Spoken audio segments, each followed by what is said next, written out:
దేశాన్ని కాపాడాలి అంటే ఆవు కాపాడబడాలి. ఆవు లేకుండా మన సంస్కృతి లేదు, ఆవు లేకుండా మన జీవితం లేదు. ఆవు భూమి మీద లేని రోజున మనిషి మనుగడ లేదు. ఇది మనందరూ తెలుసు. ఈ రోజు శాస్త్రీయవేత్తలు చెప్తున్న విషయం ఏంటంటే భూమి మీద ఆవు లేదు అంటే మనిషి లేడు, గుర్తుపెట్టుకోండి. సో అలాంటి పరిస్థితి, భయంకర పరిస్థితి రాబోతుంది కనుక ఆ పరిస్థితులు ఎదుర్కోవాలి అంటే ఒకే ఒక పరిష్కారం ఆవు. కౌసెంట్రిక్ అంటే ఆవు కేంద్రంగా జరిగేటువంటి సంస్కృతి కానీ, సాంప్రదాయం కానీ, వ్యవసాయం కానీ, వైద్యం కానీ. మీ అందరూ తెలిసి ఈరోజు మహర్షి గోశాలలో రేపు ఆదివారం మీరు చూడండి ఇలాంటి జాతర ఉంటుంది రేపు కూడా.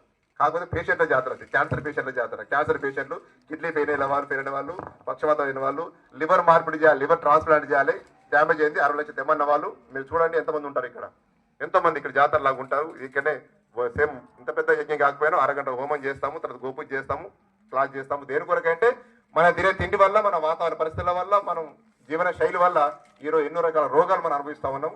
సో ఆ రోగాల పరిష్కారం కావాలి అంటే మనం తినే ఆహారం మారాలి, అమృతాహారం కావాలి, పవిత్రమైనది కావాలి, అవునా కాదు, విషరహితమైనది కావాలి. అది ఎవరి చేతిలో ఉంది? రైతన్నల చేతిలో ఉంది, రైతు చేతిలో ఉంది, వారి చేతిలో మన మనగాడు ఉంది. రైతు వెన్నెముక, రైతు వెన్నెముక అంటూనే ఉన్నాం, కరెక్టే. ఎక్కడ వెన్నెముక ఎక్కడ ఉంది మనకి, అవునా కదా? రైతును ఎవరు ప్రోత్సహిస్తున్నారు? ఎందుకు రైతులు వాడుకోవడమే తప్ప, రైతులు రాజకీయంగా వాడుకోవడం తప్ప, నిజంగా రైతుకు సాయం చేసే వాళ్ళు